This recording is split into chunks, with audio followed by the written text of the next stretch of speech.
a 1,000 Rand coaster. Welcome back, and let me start off by saying two things.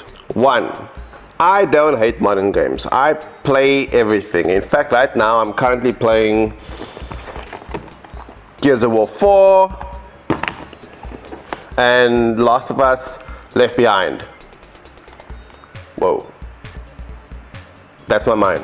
Also, I'm not a big proponent of super old retro games that are barely playable by today's standards. My collection pretty much starts from the 8-bit era. Having said that, I do have an Atari 2600 on its way down.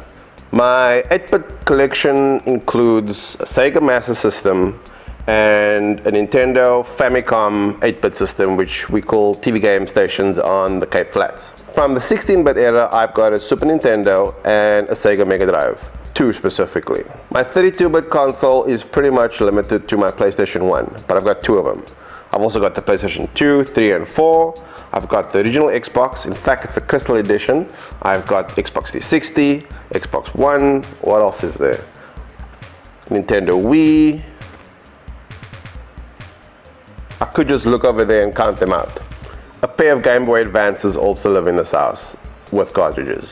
So yeah, while I have a collection of consoles and games, I don't consider myself a collector truly, but that's okay because no bona fide collector would consider me a collector anyway, and that's fine. Ultimately, I'm a video gamer.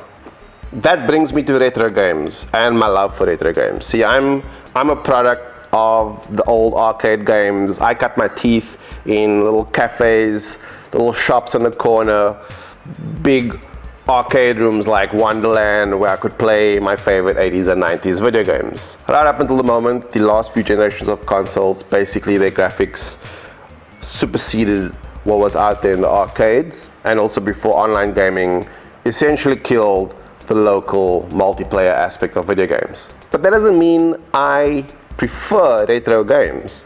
In fact, my problem with modern gaming is actually very simple.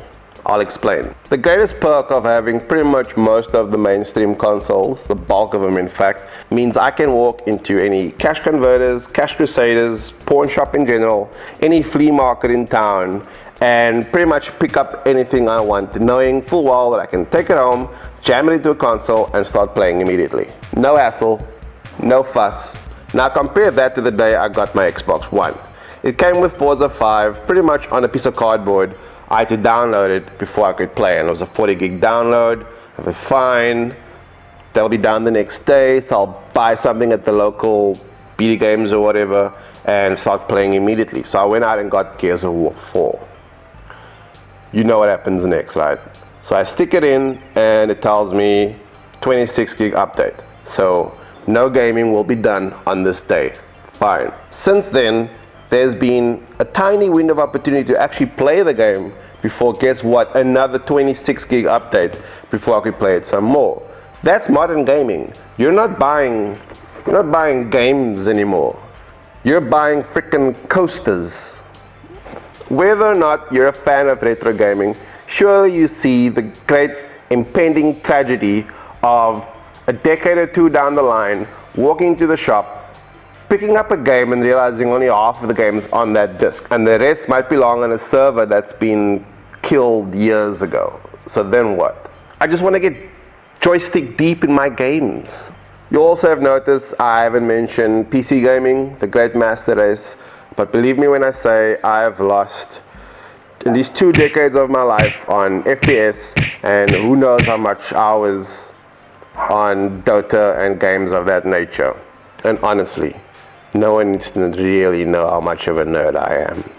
As a side note, I'm not a big fan of emulation, but as you've noticed, I've got something running and I've got to explain. So, the Crystal Xbox that I bought, the previous owner actually had an emulator installed with like 4,000 classic arcade games. Obviously, I don't have that many games, but I've got quite a few of these games already on my consoles.